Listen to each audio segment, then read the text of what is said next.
दोस्ती की ऐसी परीक्षा जिसका अंजाम था मौत। एक दोस्त की ख्वाहिश थी कि दूसरा दोस्त उसे गोली मार दे। वह अपने दोस्त के हाथों मरना चाहता था, आखिर क्यों? और एक दोस्त की ख्वाहिश को देखते हुए क्या दूसरा दोस्त उसे गोली मार सकता है? अजीबोगरीब कहानी मैं लेकर आया हूं आपके लिए। ये कहानी है उत्तर प्रदेश के कुशीनगर जिले की सेवरही का। सेवरही के पास एक नदी बहती है, बांसी नदी जिसे कहा जाता है। नारायणी नदी का ही एक छोटा रूप है। उसके बगल में बसा है शिवा घाट।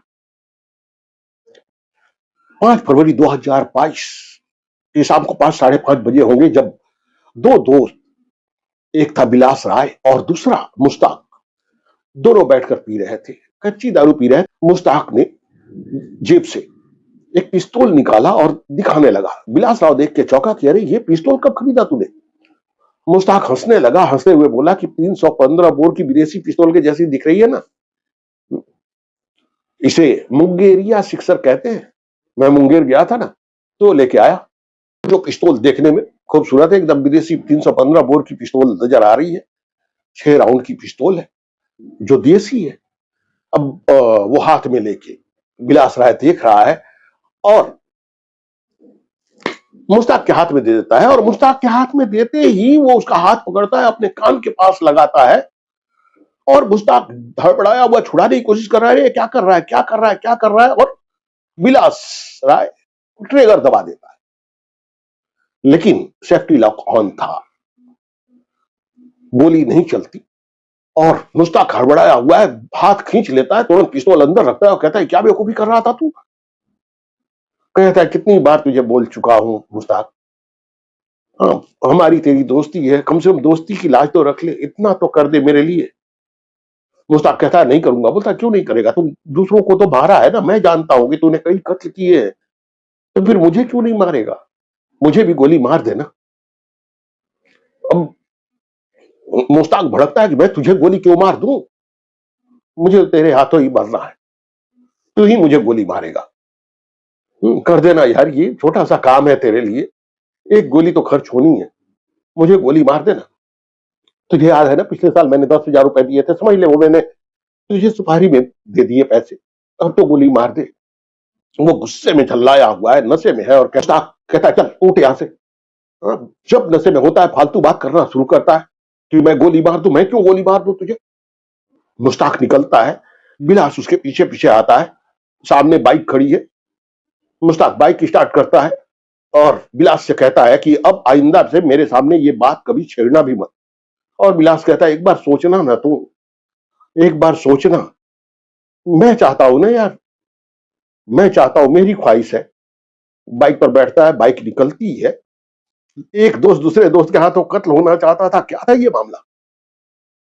दोस्तों, मैं हूं पारस जायसवाल और मैं लेकर आया हूं आपके लिए अपनी ही लिखी सस्पेंस की वो कहानियां जो आपको हैरान भी करेंगी और आपका मनोरंजन भी करेंगी। सस्पेंस कहानियों की दुनिया में आपका स्वागत है। तो आइए शुरू करते हैं आज की कहानी। बिलास जो शादियों में ठेके लिए लेने का काम करता था, शादी के लिए सारा इवेंट वो संभालता था। मुश्ताक का नाम थोड़ा खराब था क्योंकि बिहार में जाकर वो बहुत सारे अपराध को अंजाम देकर यूपी भाग आता था। सेवरही के साथ ही बिहार का बॉर्डर शुरू हो जाता है। सिर्फ वो गंडक नदी पार करने के बाद बिहार शुरू हो जाता है। बिलास राव पास के ही साहबगंज का रहने वाला था। दरअसल वो टूटा हुआ था कोरोना की वजह से। कोरोना काल में शादियां लगातार कैंसिल हुई।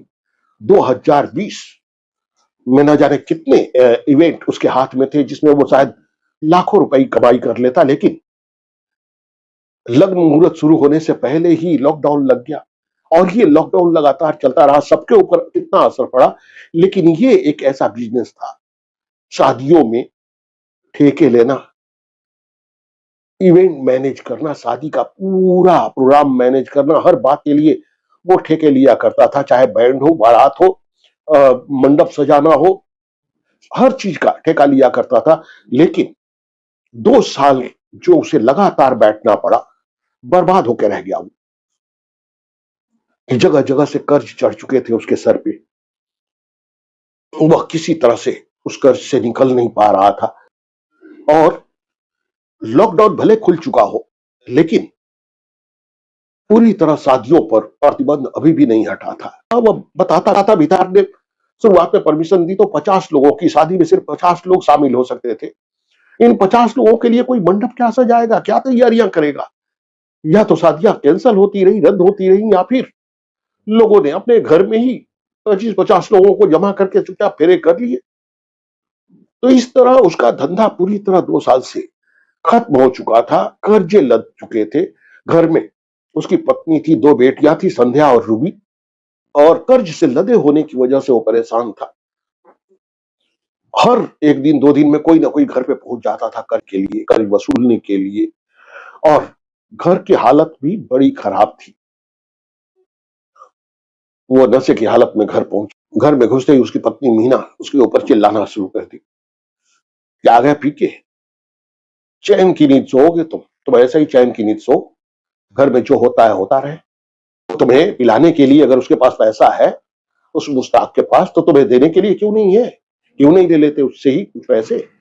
ये बेचारा पूरी तरह अंदर से परेशान अपने कमरे में जाता है, तब तक दूसरे कमरे से आवाज आती है और ये पूछता है कौन आया है घर पे? तो कहती है भाई संदीप है। ये तो अच्छा है कि वो घर की छोटी मोटी जरूरतें पूरी करता रहता है, कि कभी साग सब्जी कुछ भी लाना हो, छोटी मोटी जरूरत की चीजें लाना हो तो लेके आ जाता है, कभी हिसाब तक नहीं करता। ये भड़कता है उसके ऊपर, कहता है कि तुम्हें पता है गांव में चर्चा किस बात की है? सब लोग उंगली उठाते हैं कि संध्या और संदीप के बीच चक्कर है, अफेयर है, संध्या की वजह से वो घर में आता है। मीना कहती है कि मना कर दूं उससे आने से, घर में जो जरूरत की चीजें हैं आ रही हैं, वो भी आनी बंद हो जाएंगी। अगर कर ही सकते हो तो जाओ शादी कर दो उसकी, शादी करके विदा करो, या फिर जो जैसा चल रहा है चलने दो। ये बुरी तरह डिस्टर्ब हो जाता है, गुस्से में है और कहता है कि तुम अपना सम्मान खो सकती हो, जो मैं नहीं जी सकता। वो चुपचाप लेट जाता है, सो जाता है। दूसरे दिन सुबह घर में फिर कुछ कर्ज मांगने वाले लोग पहुंच जाते हैं। अब कर्ज का जो दबाव है उसकी वजह से शायद वो अपने दोस्त से ये कह रहा था कि तो मुझे गोली मार दे। घर के माहौल की वजह से शायद वो चाहता था कि दोस्त उसे गोली मार दे, लेकिन मुश्ताक गोली मारने के लिए तैयार ही नहीं था। फिर शाम को 5 बजे मुश्ताक की बाइक बाहर आके रुकती है। मुश्ताक आवाज देता है, बिलास उसका इंतजार ही कर रहा होता है। वो निकलता है साथ में, फिर दोनों बाइक पर बैठते हैं। फिर वो दारू लेकर आया रहता है मुश्ताक। दोनों वहीं शिवा घाट के पास झाड़ियों के बीच बैठकर चुपचाप दारू पी रहे हैं, और विलास बुरी तरह डिस्टर्ब है। उसे डिस्टर्ब देखकर मुश्ताक समझाता है धीरे धीरे सब ठीक हो जाएगा, टेंशन मत लो। विलास कहता है कि बर्दाश्त की भी तो एक हद होती है ना, मुझसे ये सब कुछ बर्दाश्त नहीं होता। तुम भी तो गांव में सुनते होगे ना किस तरह के की बातें हो रही हैं। बदनाम होकर रह गया हूं, इसीलिए अब और नहीं तो मुझे गोली मार देना। अब फिर इस बात को लेकर दोनों के बीच झगड़े शुरू होते हैं। गुस्से में विलास मुश्ताक का गिरबान पकड़ लेता है और झिझोड़ते हुए कहता है कि अगर तुम मुझे गोली नहीं मार सकता ला मेरे 10,000 रुपए वापस कर, वापस कर मेरे 10,000 रुपए। अब दोनों एक दूसरे से भिड़े हुए हैं और मुश्ताक पिस्तौल उसने पीछे खोस के रखा है, पिस्तौल निकाल लेता है गुस्से में, और उसे गुस्सा दिलाने के लिए विलास फिर उसे थप्पड़ मारता है। ये पिस्तौल तो हाथ में है मुश्ताक के, लेकिन मुश्ताक के समझ में ये बात आ चुकी है कि ये मुझे गुस्सा दिला रहा है कि मैं इसे गोली मार दूं। और मुश्ताक कहता है मैं समझ गया तेरा, मैं समझ गया तेरी चाल, तू जानबूझकर मुझे गुस्सा दिला रहा है ना, मैं तुझे गोली मार दूं। नहीं मारूंगा गोली, तुझे इसी तरह जीना होगा, नहीं मारूंगा तुझे गोली। और बोल के वहां से मुश्ताक निकलता है। वो झाड़ियों के बीच से निकल रहा है, आगे बढ़ रहा है। विलास शौक सा उसे जाते हुए देख रहा है। मुश्ताक आगे बढ़ रहा है, तभी फायर की आवाज होती है। मुश्ताक सुन के चौंकता है, काफी आगे निकल चुका है, सुनकर चौंकता है, वापस भागता है। उसी झाड़ियों के बीच से भागता हुआ उसी जगह पर पहुंचता है जहां झगड़ा हुआ था, और देखता है कि गोली सीने में लगी है। विलास राय वहां मरा पड़ा है। ये देख के बुरी तरह सन्नाटे में कि ये मरना भी चाहता था, इसे गोली किसने मार दी, किसने मारा है इसे? मुश्ताक के समझ में नहीं आता कि वो करे तो क्या करे।